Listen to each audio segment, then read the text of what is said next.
Hey guys, Damien here. As I continue to interview the top MSPs in the world, one thing has become incredibly clear. It's time that we let go. Even more than that, every time I focus on my zone of genius and get out of the way and do the very few things I'm good at and delegate to others, I'm ready for that next level of growth. One way that I could help you is with Servosity. We co-manage your backups and disaster recovery so you can focus on what you do best, let us do the rest. And then what we do is we test the backups every single day so you never have to worry. If you'd like to engage us or just learn more, click the link below. The bottom line is people want to do business with people they, know, like, and trust. And so it's our responsibility to make sure that we can connect with people on that basis. That's the core thing. Like any business, we certainly get leads from our website. We might get referrals online in some way. But the vast majority of our business is going to come from people who we've had the opportunity to demonstrate excellence for, and they're willing to say, hey, we've got somebody else that you should probably go talk to. Hey guys, Damien Stevens, host of MSP Mindset, and I am incredibly excited to be live at Pax8 Beyond 2025. Brian, thank you for joining me. I have Brian Miller, who is the CEO of FusionTek. Thank you for joining me. Thanks, Damien. Great to be here. Excited to have a little conversation. Yeah, we were just chatting kind of before this. And one of let me call out two things, right? I've known you for a few minutes now, and already two things are crazy. One, 0 to 100 employees as an MSP. Yep. Nobody gets there. It's been a journey, that's for sure. And two, which I want to get into more, is the way in which you're growing the acquisition is incredibly interesting. Let's start with that first one. Obviously, that wasn't overnight. How long have you been at it? Tell me. We won't go through the whole thing, but tell me about how you started. You probably didn't have this grand plan. Absolutely not. So the Cliff Notes, no joke, was I was in high school, and I was just sort of helping repair and fix computers for a couple local businesses, building them in my parents' garage. I'd have them or the client pick me up and drive me there. Oh, exactly. Before I had a driver's license, so like at that point type of thing. And so over time, went to college. Sort of tried that for a little while. I was not a successful college person, so went to 3 of them, barely made it out with an associate's degree, and then dropped out the third one. Okay. You made it out of one of them. Yeah, made it out of something, so that's a deal. And then, over the next, I think 5-7 years, something like that. I have to do the exact math. Sort of did a bunch of freelance IT consulting. Maybe had 1 or 2 people start helping me out. And really the biggest challenge was, hey, want to go on vacation, but what am I going to do with my customers? How are I going to handle that? And so I ended up forming FusionTek in 2007. I had a business partner at that time, and that was awesome because he had the exact same problem. And so it worked out well. After a couple years working together, we decided we had slightly different paths, and so he chose to move on to something else, and we parted ways amicably, and that was great. And then since then, I've been the sole owner of FusionTek and have focused on sort of the growth and the scalability of that. And so, like most MSPs, we sort of move up, and then we have a plateau for a couple years, move up, and you have a plateau for a couple years. And that was the same challenge we did, and it really took a ton of time for us to sort of get our cadence down and have success. And so we started having a bunch of success from an organic sales perspective, and that was awesome. But one of the things we had really seen is the market's changing. There's a lot more things with automation, AI, and even if we look at this 5-10 years ago, it's a fairly similar concept that there is an economy of scale at some point, right? Part of our value promise to our clients is we're building a IT infrastructure they can count on, it's consistent, and it's dependable. And so the more things we can automate and therefore scale, the better and the more efficient it can be as far as a business runs. And so one of the ways we did that is we obviously got the organic growth, but then we looked at M&A activity as well. What size did you grow to before your first acquisition? We had, I would say, around 20 people, something like that, 15 to 20, somewhere in there. I'd need to check the exact amount because, so it's... So that gives me a good barometer, and the reason I want to ask that is I think there's too many of us that sit there and go, I couldn't do that till I was 50 people, or 75, or 100, and but no, some things are usually working at 15 or 20 a lot better than they were at half that size. Sure, yeah, absolutely. But maybe you're different. I know at that size I didn't have everything figured out either. We don't have everything figured out today. I can assure you that there will be problems that will pop up in the next 24 hours that weren't even on my radar. And there's other stuff that I would tell you I'm very proud that we've been very successful at and been able to get stuff done. But absolutely, that's part of it. So tell me about the first acquisition. Yeah. So we actually started a couple years prior to getting the first deal closed. And so we closed our first deal in August of 2023, right? But we really started probably around, a little bit around the beginning of COVID, plus or minus, may have been a little bit before that, and identified, obviously working with trying to find people we could talk to. We ended up partnering with a broker. So we used the folks at IT Valuations, Reed Warren, his team, which do a great job, and they've worked with us on several transactions. And so we ended up talking to people, and we probably spent a good 18 to 24 months talking to people, trying to find the fit, trying to figure out what was ever before we finally got the first deal absolutely rolling. So there was a lot of time and quite frankly, a lot of financial burn just trying to get to that point and get that rolling. So take me, I think people, they miss both of those. 18 or 24 months is a lot of time. Shows that you got to have some patience to not buy the first thing you see, which I think is a kind of misnomer. But you also said burn, because I think people miss that aspect. I think they understand the investment of the acquisition, perhaps. But what do you mean by that burn? Because I think that's easy to miss. Burn or burden? The burn, like burn, yeah. Like so, the burn in that months. case, I'm referring to financial burn, right? We're continuing to invest, so the same way you might spend money on a particular tool or platform, maybe you're investing in certain team members because you want to flesh out a certain department or whatever else. And so we were investing both in our time and financial resources internally, and also engaging, various brokers, outside partners, things working with, et cetera, legal folks, et cetera, trying to go through that entire process. And it's one of those things where it's like, hey, are we going to get some return? Is this worth it? This is a little questionable in what we're doing here. So the takeaway there, right, is it's not zero cost. It's not like you get there and then call your attorney and say we've agreed, make it legal, right? There's a lot that goes into it. Yeah. And now, so you were at 15 or 20 employees. Now you're at 100. We're right around 100-ish. Yeah. Okay. So how many acquisitions does that represent? Yeah, so that represents 4 acquisitions that we've successfully completed. We publicly announced our most recent one last week. Congratulations. And thank you. Appreciate that. And what that does is that certainly expands our foothold, if you will, in the area we serve. So we have a really interesting, I don't know if model is the right term, but the clients that we serve clients all over the place. So a lot of MSPs are like very specific, like, hey, I am the expert MSP provider in any town, USA, right? Or I'm in one specific vertical. I serve just attorneys in this particular, region or something like that. And so we've got a wider range of client types. So we typically have 6 or 8 different, verticals, which are the most popular ones. But we also have clients all over the place. So we do a bunch of work with in the fishing industry, and so we've got fishing plants up in Alaska, right? We have contract manufacturing facilities for public companies that you would know and recognize the names of, who are in the news. We have various heavy civil construction clients and projects, so if they're building roads, bridges, tunnels, things of that nature. So we've got a really cool staple of different types of clients, and that was really beneficial for us pre-COVID because people had a very distributed workforce. So when a lot of the disruption came, if it was our team having to do remote work or it was our clients having to do that, we already had a fairly solid and built-out playbook in that particular category. So what is your thesis for what is the right investment and the right fit? Yeah, absolutely. So we're self-funding this, as we mentioned before and we're talking about, right? That's a big difference. It is a big difference.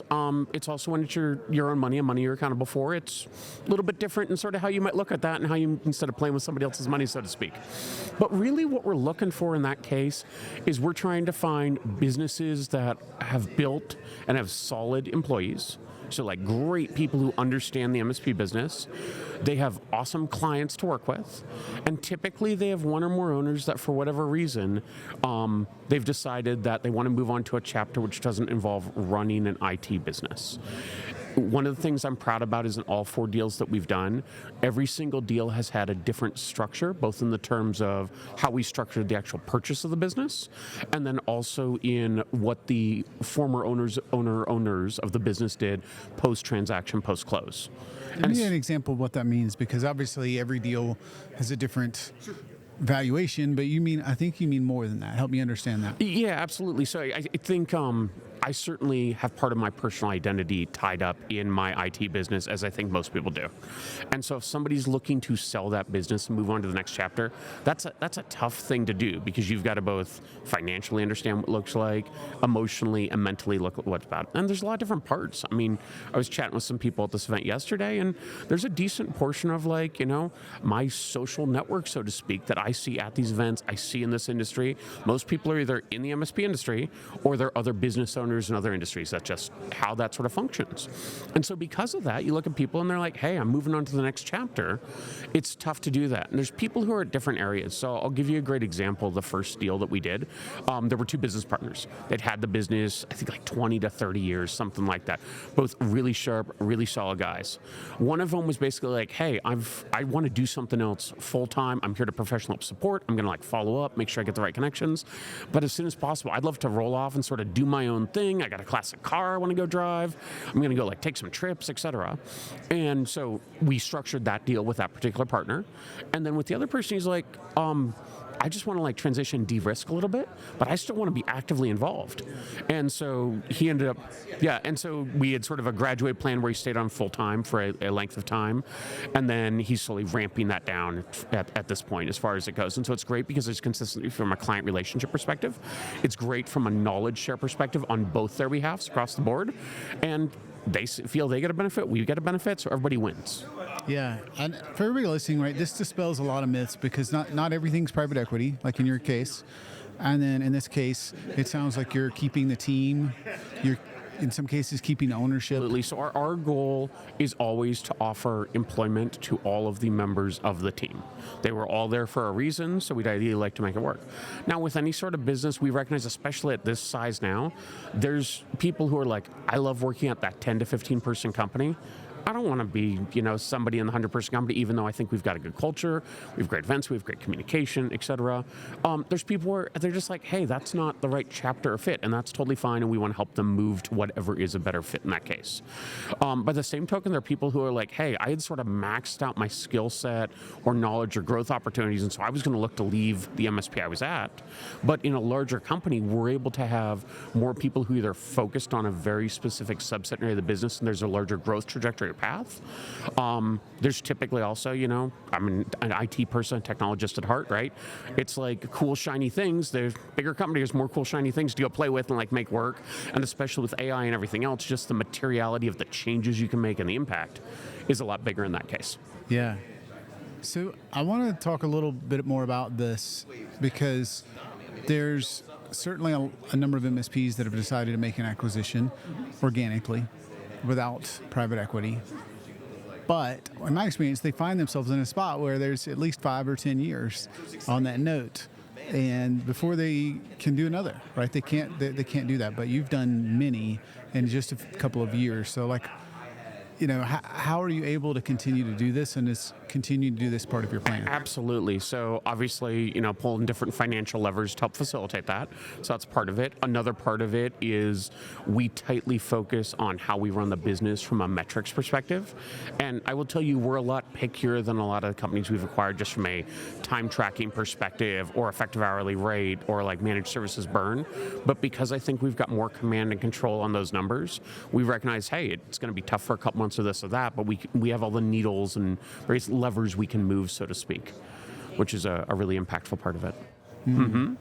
So from 15 or 20 to 100 employees in 2 or 3 years, 2.5 years, something like that, it sounds like? Something like that, yeah. Since our first actual acquisition, we're a little under 2 years at this point, but we're 4 to 5 years in the sort of acquisition journey, so to speak, because we had a lot of people, we'd tried to write LOIs and tried to work deals, and just we were trying to fight a solid uphill battle to try and even get one done. And then we sort of figured out, hey, we need to make a couple tweaks to what we did and slightly different approach, and we got rocking and rolling. So what do you see as the future? What's the vision for this? Was that it? No. So what I would tell you, the biggest thing, right, is there's vision in a couple different areas. So one thing I am super proud about is the team members that we've had and we've had the opportunity to work with. I truly feel that we've helped set them up for success, and we love them to stay long-term as employees at FusionTek. We recognize, once again, chapters in life. Some people might move on somewhere else. So I am very proud of the opportunities that we have provided, but also how our team members step up and take advantage of those opportunities. It's a two-way street. So we make sure that. So that's one part of the vision, is making sure that we're driving excellence for our team and supporting them and helping them grow. The second one is sort of in the same vein as nobody likes to eat at an empty restaurant. We like having cool clients with unique and different projects and things that we do across the board. In addition to what I call core managed services, obviously security is a big area. So not only do we do proactive security, tabletop exercises, things of that nature, we also do a lot of incident response and remediation. So any day you open up the newspaper, you go online, you do whatever you're going to do, you're going to see plenty of stories about large scale businesses that have been impacted, and they're dead in the water. And our teams had the opportunity to help many of those remediate that.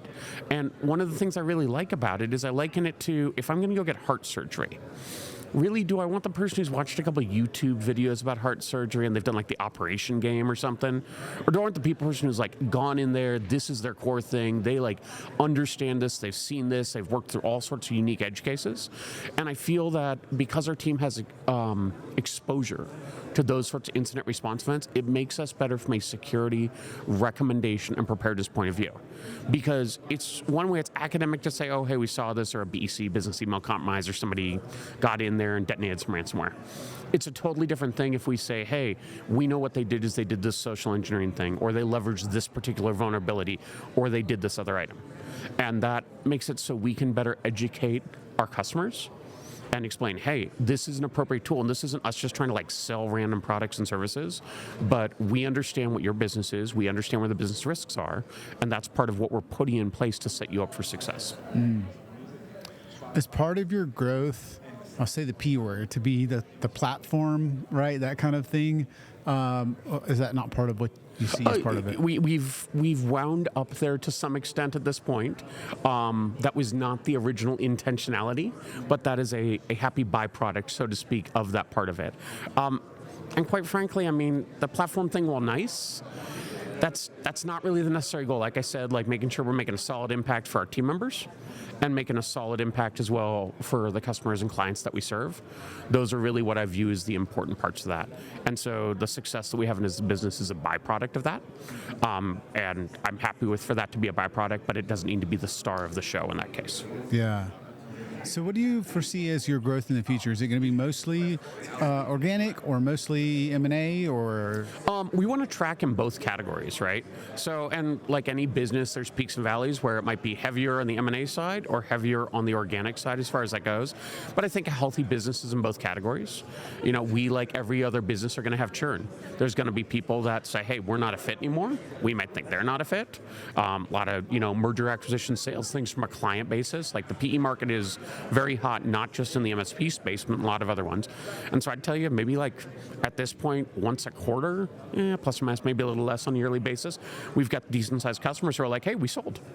And so by the same token, that's awesome for that business owner, but we know that most of the time, that tells us that we've got somewhere between a 1 week and an 18-month roll-off period. And that's just nature of the beast, that's how it goes. So part of what we need to do is we need to continue to backfill that and support it, and that's part of where the organic growth driver is. How do you drive organic growth at the scale that you guys are? Absolutely. So we do it in several different ways, right? And I would tell you, it's in some ways, it's no different than when there were 5 or 10 of us. So for example, we have Brianna is our marketing manager. And so that's awesome because she is dedicated to that and she does excellence in doing that, executing that, making sure things like our website, social media feeds, building out the content our sales team needs, all those sorts of things. So we have somebody who's able to own that versus, hey, I'm going to do that between like midnight and 2 a.m. on Tuesday after I finish sending out the bills and before I go reset somebody's password, right? So the fact that we have somebody who can devote that full-time energy and excellence to that is great, but it's no different when the bottom line is people want to do business with people they know, like, and trust. And so it's our responsibility to make sure that we can connect with people on that basis. And so that's the core thing. Like any business, we certainly get leads from our website. We might get referrals online in some way. But the vast majority of our business is going to come from people who we've had the opportunity to demonstrate excellence for, and they're willing to say, hey, we've got somebody else that you should probably go talk to. Yeah. You mentioned AI earlier. Obviously, this has been a kind of a big theme here at Pax8 Beyond 2025. What is where do you stand on that? Where does your company stand on that kind of the AI journey? Absolutely. So a couple things. The running joke I have, which I made especially after the keynote yesterday, was I just need to put like a little sunburst, which says now with AI, on like every single thing we sell, and then hey, we're done, problem solved, we're all good to go. We know in reality that's absolutely not right. And so what I view AI with is sort of like I've got a toolbox already, and I'm going to go and fix a problem for a particular client or deliver a service. I open up my toolbox, I look, and I find the tool that I need to do that, right? And maybe that's networking expertise. Maybe that's we're going to go ahead and do a cloud migration. Maybe that's whatever in my metaphorical toolbox. AI is just some other tools that are in the toolbox. And using those tools is things that we use like any other tool to help move things forward. But it doesn't excuse or abdicate our responsibility to be aware of how they work and how we can leverage them. So we've got, I think, like 4 or 5 different AI tools that we're using internally in our service delivery process. And the goal of those tools is to make sure that we can respond to our clients in their time of need faster and deliver excellence in what we do more. And so we look at all the different points like, hey, what can we do to surface data sooner? Because we've got a lot of people. One of the biggest challenges we have is saying, hey, we have people and we have capacity. We have problems to fix. How do we connect the right person on the team with the right problem that needs to be fixed? Because when there were 10 people, I could be like, oh, hey, Jimmy's the expert at deploying Cisco routers or whatever. Go do that type of thing, right?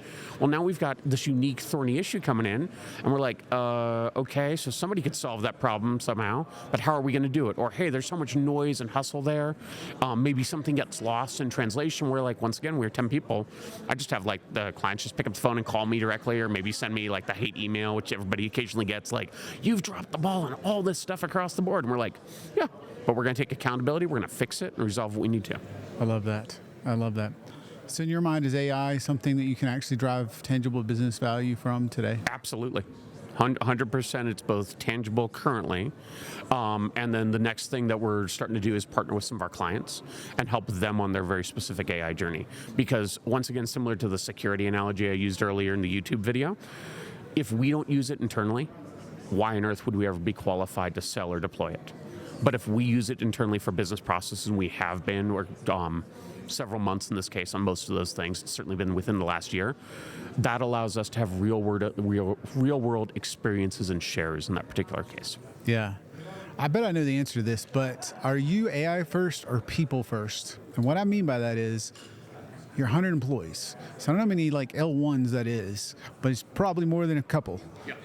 There are people that are out there and saying, hey, I'm going to take out all of my L1s and put in this AI tool, and that's going to make me more effective and efficient, and then it'll route to L2 or L3, and maybe there's some benefits to the customer faster. Maybe there's some real cons, like now my customer is dealing with, instead of a human, they're dealing with an AI. Where do you land on that? Because I think the answer probably is not never adopt AI, but I see people that are so AI first. It seems like they've forgotten that people element. So I was at South by Southwest earlier this year, and like any other conference, a lot of AI presentations. And so I went to one with a thought leader in that particular category, and he had a great quote to the start of it, which has stuck with me, which is there are 2 types of companies at the end of the decade, right? Which, if we think about, it's just 5 years away. I mean, it's coming right quick.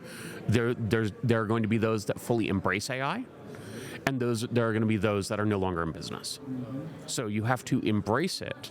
But the second thing I would say, and then the picture he put up after that, was a picture of a steam shovel. And the steam shovel is a really interesting thing, because if you think of the Industrial Revolution, you think when people started using mechanical advantage of that things, it wasn't that suddenly people building buildings were out of business. It's suddenly that, hey, you can take those people with that expertise, and we're going to build a several 100-foot tall building, because we've got the technology to do that. And so the people part, I think, is incredibly important. One of the things I'm really proud that our team has done is they've built an internship program. And so our goal is every quarter, we have a couple new people join our team from an internship program. We interview them just like we'd interview everybody else. And it's a 3-month internship program. And when we originally did it to start with, there was like a 1-page outline of here's what we think we're going to do, and we'll sort of help them out. The team now, especially Chris and Megan, have just got that process dialed in. And so it is like a very quick, clear curriculum and syllabus, get them set up for success across the board. And at the end of that 3-month period, we say in some cases, hey, that was awesome. We think there might be a fit here for you to work for us. We'll offer you full-time employment. And there might be other people saying, hey, it's great experience across the board. It's probably not a fit for us to, employ you in the future or whatever, but we are absolutely here to give you a reference and give you good feedback on the time that you were here. But the cool thing about that from a people perspective is because we're training people on day one from what we're looking for and what we view excellence as, we deliver that across the board. And we don't have to sort of go retrain people with different habits. Not necessarily bad habits, but just we have certain things we expect, and we need to be accountable to delivering that to our clients. Love that. It's amazing how few people do something like an internship program. And it for a while it was like very sort of loose, and like I said, there's a gentleman who's our director of service delivery, Chris Brock, who's really took that to heart and really built that out and built out the foundation. And then a colleague of his, Megan, has actually been the person who's taken and owned it and sort of built it up to the next level. I love that. Well, tell me one last time, like, who's the right fit, and especially for those who are listening. Like, Yep, right? absolutely. If you're listening, like, who's the kind of person that should reach out and maybe say, let's have that kind of conversation as an MSP owner? Yeah, absolutely. So what we're really looking for is businesses that are typically a little bit on the smaller side. So employee count is sometimes an easy way to look at that. And we're typically looking at businesses that are somewhere between 5 and 15 employees. We find that's the right sort of fit. We're fairly geographic agnostic, as long as it's a decent sized, market we can work with or something in that case. We currently have people in, I think, close to a dozen states, and we service clients in more than that. So we already got people spread out all over the place. So that's not a new part of the game plan. And what we're really looking for is businesses that the owners have built a great business. They've taken care of their employees, they've taken care of their clients, and they're looking at moving to the next step in the transition plan for them. And like I said before, that transition can be a lot of different things. That can be just like, hey, here are the keys, have a great day. That can be, hey, I'd like to be actively involved in the business for some additional time. But understanding we really got those 3 components, I always love to have a conversation. Tell people I would love to go have lunch, go grab a drink at the bar, learn about people's businesses and what they've built. Yeah.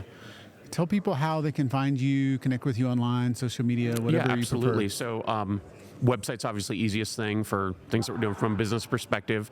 So it's FusionTek.com. And like any good IT company, we misspell the word. So tech is Tango Echo Kilo, or with a T instead of TECH, it's TEK.